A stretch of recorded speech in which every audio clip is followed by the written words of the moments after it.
John Cena just got absolutely humiliated in the most savage beatdown in WWE history, and I'm about to expose exactly why this wasn't just a match, it was a public execution that destroyed everything Cena represents. What happened last night will make you question everything you thought you knew about professional wrestling, and if you think you've seen Brock Lesnar at his most vicious, you haven't seen anything yet. 7F5S7. Let that sink in for a moment. When was the last time you saw a supposed top guy get demolished so thoroughly that it looked like a grown man beating up a child? This wasn't competitive wrestling, this was systematic destruction, and the WWE Universe is absolutely losing their minds over what they witnessed. But here's what's really going to blow your mind: this entire beatdown was years in the making, and the signs were there all along if you knew where to look. While everyone was busy arguing about who's the real face of WWE, Brock Lesnar was quietly plotting the most devastating return in sports entertainment history, and John Cena just became the sacrificial lamb. The numbers don't lie, and they spell disaster for anyone who thought Cena was untouchable. In less than 15 minutes, Lesnar didn't just beat John Cena, he ended an era, shattered a legacy, and proved that all those years of never give up were nothing more than empty words when faced with a real beast.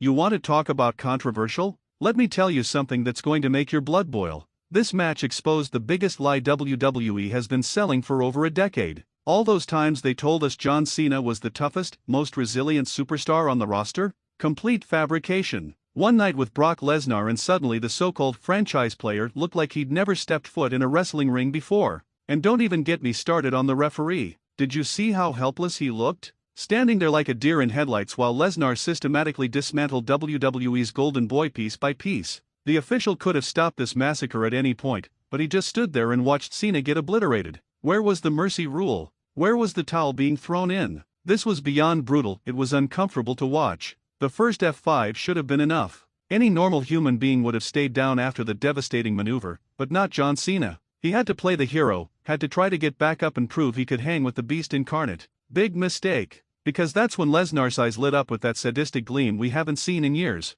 It was like watching a predator realize his prey wasn't going down easy, and what followed was pure, unadulterated violence. F5 number 2 came within 30 seconds of the first, and you could see the life drain out of Cena's eyes. But Lesnar wasn't done, not even close. The third F5 was delivered with such force that the ring shook, and I swear I could hear Cena's bones rattling from the commentary table. Yet somehow, impossibly, Cena kept trying to get back up. Was it courage or stupidity? You decide. By the fourth F5, the crowd had gone from cheering to genuine concern. This wasn't entertainment anymore, this was a public beating, and everyone in that arena knew they were witnessing something that would be talked about for decades. Cena's face was a mask of pain and confusion, like he couldn't believe what was happening to him. The great John Cena, reduced to a broken mess on the canvas. But Lesnar wasn't finished making his statement. Oh no, he was just getting started. The fifth F5 was delivered with such precision and malice that it looked like Lesnar was trying to drive Cena straight through the mat and into the earth's core. The sound of Cena hitting the canvas echoed throughout the arena like a gunshot, and you could feel the collective gasp from 20,000 people who couldn't believe what they were seeing. Here's where it gets really twisted: after that fifth F5, Cena wasn't moving. He was done, finished, completely unconscious. Any reasonable competitor would have gone for the pin and ended this nightmare. But not Brock Lesnar. He stood over Cena's motionless body with that sick smile we all remember from his most vicious days, and you could practically hear him thinking, "I'm not done with you yet." The sixth F5 was just sadistic at this point. Cena was completely defenseless, unable to protect himself, and Lesnar picked him up like a rag doll and delivered another devastating blow. The referee looked like he wanted to stop the match, but something in Lesnar's eyes told him to stay back. This was personal now, and Lesnar was going to finish what he started no matter what. And then came the seventh and final F5, the one that will be replayed on highlight reels until the end of time. Lesnar took his sweet time setting this one up, savoring every moment as he positioned Cena for the coup de grace. When he finally delivered that last F5, it was with such fury and finality that it felt like he was trying to end Cena's career right then and there. The aftermath was even more shocking than the match itself. Cena lay motionless in the center of the ring for what felt like an eternity while Lesnar stood over him like a conquering warrior surveying his defeated enemy. The crowd was stunned into silence, unsure whether to cheer or call for medical assistance.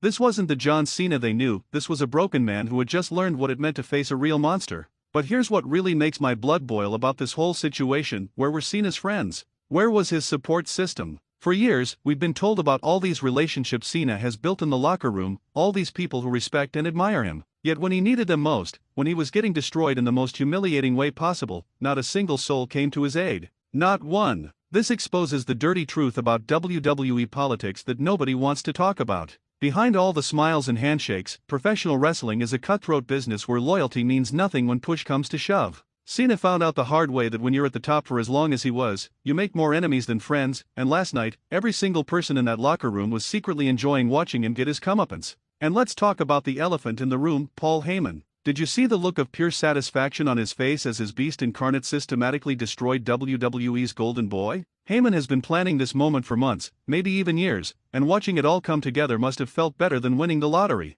The way he orchestrated this beatdown was masterful, and it proved once again why he's considered the greatest manager in sports entertainment history. The technical aspects of this destruction were absolutely flawless too. Each F5 was delivered with perfect form and maximum impact, showing that despite his time away, Lesnar hasn't lost a step in terms of raw athletic ability. If anything, his time off made him hungrier, more vicious, and more determined to prove that he's still the most dominant force in all of professional wrestling. What makes this even more infuriating is how the WWE commentary team tried to spin this as some kind of competitive match. Are you kidding me? This was a one-sided annihilation from start to finish, yet they kept talking about Cena's fighting spirit and his never-give-up attitude. Fighting spirit? The man got dropped 7 times with the same move and couldn't mount any offense whatsoever. That's not fighting spirit, that's getting your ass handed to you. The social media reaction has been absolutely explosive, and it's clear that this beatdown has divided the WWE universe right down the middle. Cena supporters are crying foul, claiming this was excessive and unnecessary, while Lesnar fans are celebrating what they see as long overdue justice.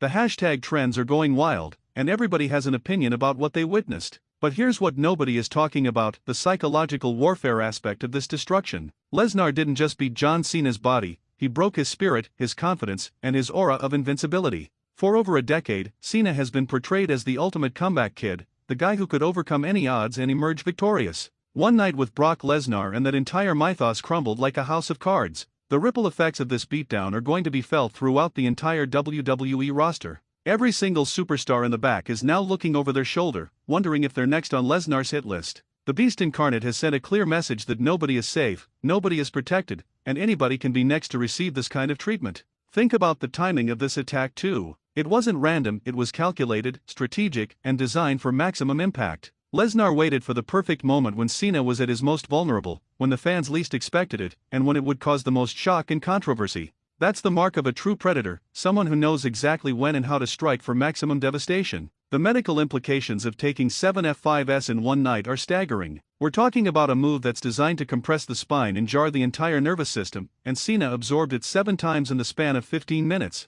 The fact that he's even walking today is nothing short of miraculous, but you have to wonder about the long-term effects this kind of punishment will have on his career. What's really going to make you angry is how WWE management is going to handle this situation moving forward. Mark my words, they're going to try to sweep this under the rug, pretend it was just another match, and move on like nothing happened. But the fans won't forget, and neither will the wrestlers in the back who saw what Lesnar is truly capable of when he's motivated to hurt someone. The power dynamics in WWE have shifted dramatically after this beatdown. For years, John Cena was considered untouchable, the golden goose who could do no wrong and always came out on top. But Brock Lesnar just proved that everybody has a breaking point, everybody can be beaten, and sometimes it doesn't take long to fall from the top of the mountain to the very bottom. This destruction also raises serious questions about WWE's booking philosophy and how they protect their top stars. If someone like John Cena can be made to look this weak and helpless, what does that say about the strength of their entire roster? Are we supposed to believe that any of these guys can compete with someone who just manhandled their biggest star like a child?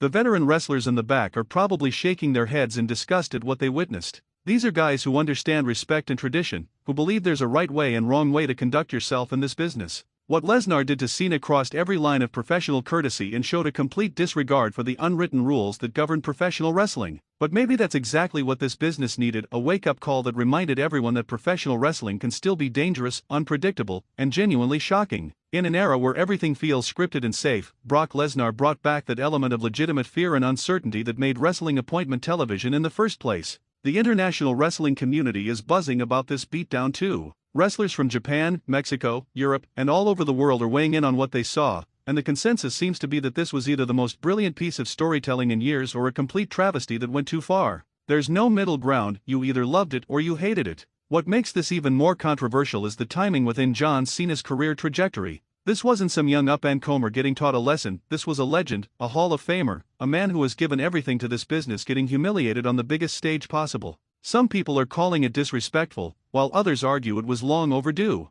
The technical wrestling analysts are having a field day breaking down every aspect of this beatdown. From the positioning of each F5 to the psychology behind Lesnar's methodical approach, every detail is being scrutinized and debated. What's clear is that this wasn't just a random beating, it was a carefully orchestrated destruction designed to send multiple messages to multiple audiences. Here's what's really going to infuriate the Cena supporters: this beating was completely unnecessary from a storyline perspective. There were a dozen different ways to establish Lesnar's dominance without completely destroying one of the most respected figures in the industry. But Lesnar chose the most brutal, most humiliating route possible, and that tells you everything you need to know about his mindset. The younger generation of wrestlers watching this had to be taking notes on what real intensity looks like. These are guys who grew up watching sanitized, corporate-approved wrestling, and suddenly they're seeing what it looks like when someone truly wants to hurt their opponent. This was a masterclass in controlled violence and psychological manipulation. The aftermath interviews are going to be absolutely must-see television. How does John Cena even begin to explain what happened to him?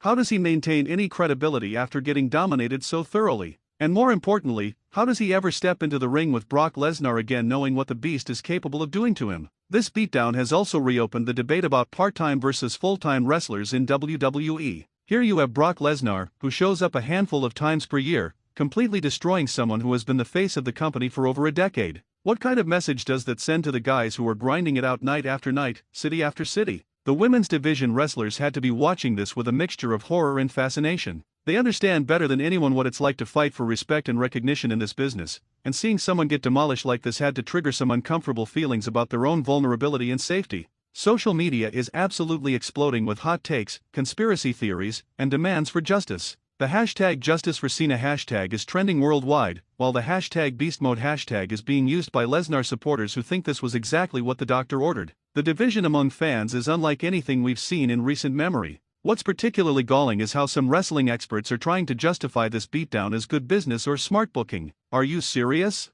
There's nothing smart about completely destroying one of your biggest assets in such a humiliating fashion. This was ego, pure and simple, and anybody trying to spin it otherwise is delusional. The international media attention this is generating is unprecedented. Major sports outlets around the world are covering this story, and most of them are focusing on the controversial nature of what happened rather than treating it as entertainment. This kind of mainstream attention usually only comes with major scandals or genuine controversies.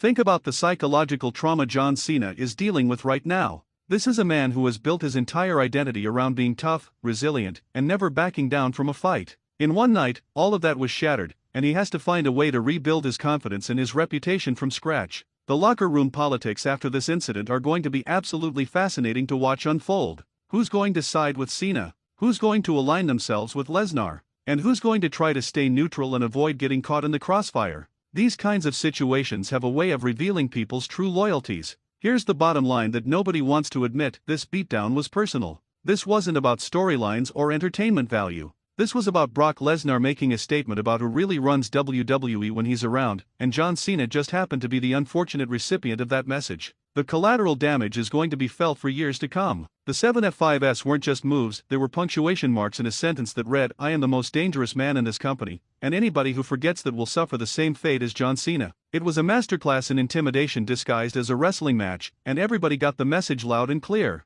So there you have it, the most controversial, most brutal, most talked about beatdown in recent WWE history. 7F5s that didn't just end a match, but potentially ended an era and changed the entire landscape of professional wrestling forever. What happens next is anybody's guess, but one thing is certain: we'll never look at either John Cena or Brock Lesnar the same way again.